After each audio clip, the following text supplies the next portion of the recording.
Hello, team players. So, before we move on with more Ancestry videos, I should talk about standardized Ancestry feats. These are feats that are available to a bunch of different ancestries and pretty much work exactly the same, except for different choices with them. So they put them all into what are called standardized Ancestry feats. And I'm going to talk about those in this video. So let's start with level 1 and Ancestral Cantrip. If your ancestry has this feat, it will list some cantrips, either one or many. You choose one of the cantrips and you can cast that cantrip at will. It's heightened normally. This feat will also list the tradition, and the cantrip is that tradition. If you have multiple cantrips listed for your ancestry, you can select this feat more than once. If you do, you have to select a different spell. Then we have Ancestral Dark Vision. If your ancestry has this feat, you can take it to gain Dark Vision. But your ancestry must have low light vision for you to have access to this feat. Moving on, we have Ancestral Skills. This feat will list some skills. You become trained in the skills listed in this feat. If you would automatically become trained in one of those skills, you instead become trained in a skill of your choice. You also gain the additional lore skill feat for lore associated with your ancestry. So for example, if you're an android, you get android lore. So far, these are pretty good. Depending on what your choices are, these can be very good. Especially that dark vision. Dark vision is always helpful. Then we have basic flight. For one action once per minute, you can fly. If you don't have a flight speed, you gain a flight speed equal to your ancestry's entry for this feat. If you aren't on solid ground at the end of this movement, you fall. Pretty basic. If you have creature speech, you can ask questions of, receive answers from, and use the diplomacy skill when interacting with creatures related to the listed creature. In cases where the definition is ambiguous, such as the ability to speak with bear-like creatures, the GM determines which creatures apply. If you have Distant Telepath, you can increase the range at which you can use your limited telepathy. You can select this feat more than once, increasing the range of your limited telepathy by 15 feet each time. This is really good because communicating telepathically is always really good, because you can essentially just talk to your party members without anybody else knowing about it, which is really good for making plans. Next we have Ancestral Unarmed Attack. This feat will list some unarmed attacks. You can select one of the unarmed attacks listed, and at 5th level, you gain the critical specialization effects of these unarmed attacks whenever you hit with them. And if the feat lists more than one unarmed attack, you can take this feat a number of times equal to the number of attacks listed for your ancestry. And each time you do, you must select a different unarmed attack. We also have Ancestral Weapon Familiarity. You have familiarity with weapons for your ancestry trait and with ancestral weapons. For the purposes of your proficiency, you treat any of these martial weapons as simple weapons and any advanced weapons as martial weapons. You also gain the crit specialization effects of these weapons at 5th level. This feat can be really good for classes that want to use martial weapons but don't have access to them. For example, if you want to be a wizard that uses, say, a great axe, this is fantastic. Moving on, we have Enhanced Senses. This requires a sense with a listed range. You increase the range of one of your senses by 10 feet if it's a precise sense, or by 30 feet if it's an imprecise sense. This is okay.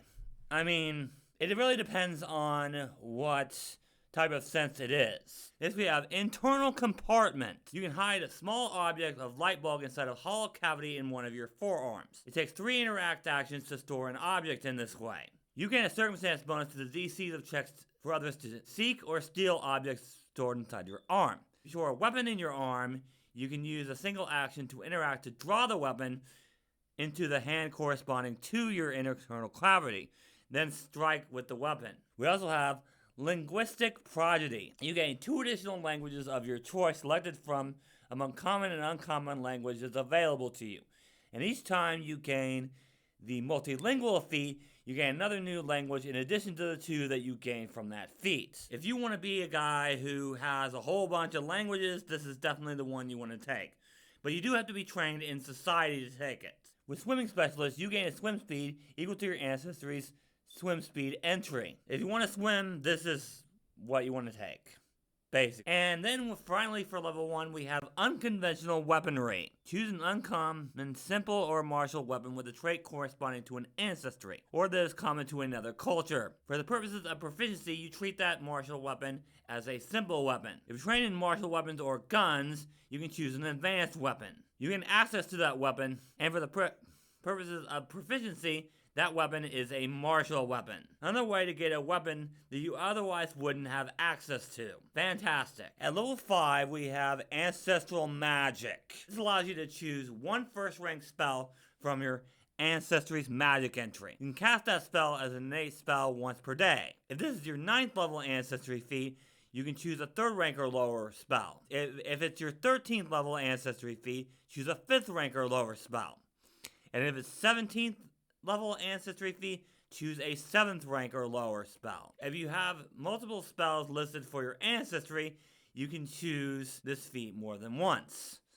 If you do, you have to select a different spell. This one is extremely powerful, especially if you have the right spells for your Ancestry. Moving on, we have Ancestral Pest. You gain the effects of a 1st rank pest form, except you can only transform into a creature that matches the listed entry. And you can use your normal speed if it's higher than what the battle form grants. If the listed creature is normally larger than tiny, you can transform into a smaller, younger version of that animal. If the listed creature usually has a swim speed, this feat grants you a swim speed of 20 feet. This is really good for scouting, because you can just transform into something small and go wherever. It's really fantastic.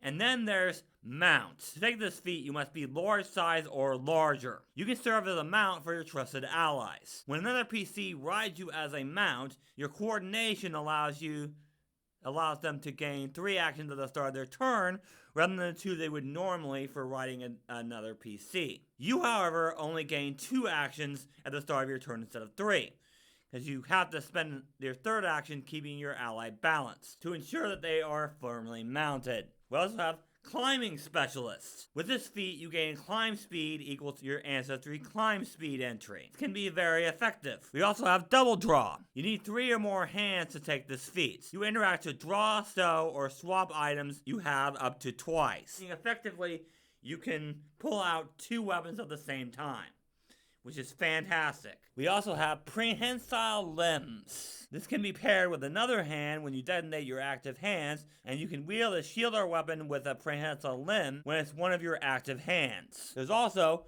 Stretching Reach. When you wield a weapon that requires 2 hands and doesn't have reach, you can change between a typical 2-handed grip and an extended 2-handed stretch using an interact action. Weapons wielded in this way gain a reach of 10 feet. Effectively, you can have a reach of 10 feet as long as you use an action to get it. Very awesome. We also have Windwalker. Whenever you stride, you can fly or use basic flight instead. But this feat requires a fly speed granted by your Ancestry or the basic flight feats. At 9th level, we'll start with All Hands on Deck. You must have 3 or more hands to take this feat, and you can only use it once per day. Until the beginning of your next turn, you count up to 1 additional pair of hands as your active hands. At the beginning of your next turn, choose which set of active hands remains your active hands. Effectively, Ancestries with more than 2 sets of hands can use 1 additional set of hands for 1 round,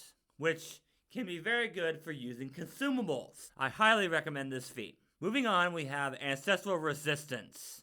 This feat will list some resistances.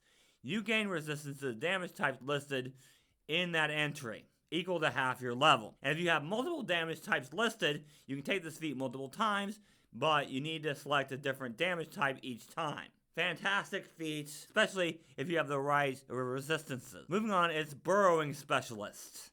You gain a burrow speed equal to the burrow speed in this entry. This isn't on very many Ancestries, but it is rather good. We also have Flight Specialist, which requires basic flight. This one gives you a fly speed equal to the Flight Specialist entry, meaning yes, you effectively have a fly speed now. There's also Overcrowd. If you have this feat, you can end your movement in a same square of a small or smaller ally. Only 2 creatures total can share the same space when using this ability or a similar one. Again, not many ancestries have this, but it's very effective when you do have it. There's only one 13th level feat, and that is Creature Ally. This allows you to cast one spell a 5th rank or lower that has the Summon trait as a 5th rank innate spell. But the creature you summon must be one of the creatures listed in the entry. The spell also has the same tradition as the one listed in the feat entry. In other words, you can summon a creature, which is fantastic. Summoned creatures can be extremely helpful, and getting it as part of your ancestry, even if you're not a spellcaster, is huge. Summoned creatures are effective because, number one, they give the enemy something else to worry about. 2, they may have debuffs that can seriously help the party.